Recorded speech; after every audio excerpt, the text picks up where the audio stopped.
अ, देखो, हेज़नबर्ग uncertainty principle के according हम प्रिसाइजली पोजीशन और मोमेंटम एक स्मॉल माइक्रोस्कोपिक पार्टिकल का जो मूविंग है एक्यूरेसी से मेज़र कर ही नहीं सकते। अगर उसका रीज़नेबल साइज है so there will be no impact, लेकिन अगर उसका साइज छोटा है तो उसका आइदर पाथ या उसकी वेलोसिटी जो है वो चेंज हो जाएगी। तो देखो, इस तरह से हम देख सकते हैं कि जैसे हमने फोटोन डाला, मतलब लाइट डाली कि इस पे इलेक्ट्रॉन को उस लोकेट करने के लिए सर्कुलर पाथ में ये मूव कर रहा है। ओरिजिनल इसका पाथ ये है, ये इसका एक्सपेक्टेड पाथ है। बट जैसे ही आपने लाइट डाली, देखो इसका पाथ जो है वो चेंज हो गया, बिकॉज उसको एनर्जी मिली, उस एनर्जी इलेक्ट्रॉन को मिली, और वो इस एक फिक्स एनर्जी लेवल में थोड़ी रहेगा, हो जाएगा, है ना। सो आप लोकेट करने की कोशिश करोगे, जैसे ही लाइट डालोगे इलेक्ट्रॉन का पाथ और वेलोसिटी चेंज हो जाएगी। सो इसलिए हेज़नबर्ग अनसर्टेनिटी प्रिंसिपल के अकॉर्डिंग एक मूविंग माइक्रोस्कोपिक पार्टिकल की दोनों चीज़ें, पाथ और मोमेंटम, एक साथ आप मेज़र कर ही नहीं सकते। और इसलिए जो बोर मॉडल ऑफ एटम है उसकी ये बात कि इलेक्ट्रॉन तो डेफिनिट पाथ में मूव करते हैं around nucleus doesn't hold good, बजाय इसके ये कहना चाहिए कि इलेक्ट्रॉन है उनका electron have definite energy but not definite path.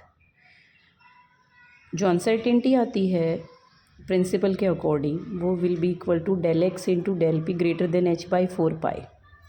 X से आप पोजीशन मान लो बता रहे हो पार्टिकल की, पी से मोमेंटम, तो del x is change in position, uncertainty in position, del p is change in momentum, will always be greater than h by 4 pi.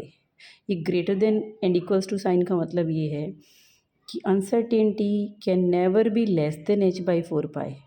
इतनी अनसर्टेनिटी तो मेज़र करते हुए कम से कम आएगी ही आएगी, इससे ऊपर आ सकती है फॉर माइक्रोस्कोपिक पार्टिकल।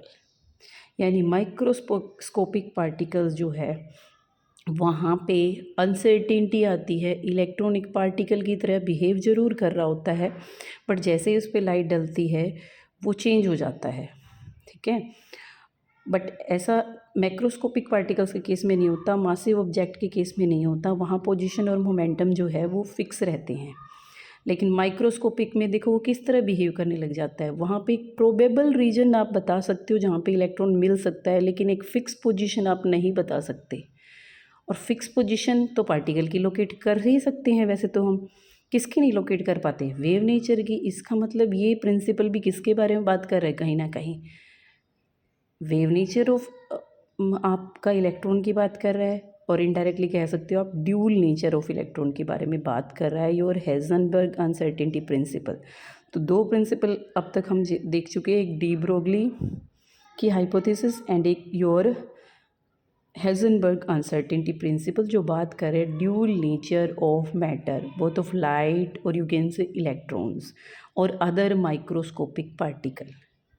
ये सारी बातें ना माइक्रोस्कोपिक पार्टिकल्स पे लागू होंगी, एटम और उससे छोटे साइज़ के पार्टिकल के बारे में, है ना। हम सब उसी से बने हैं।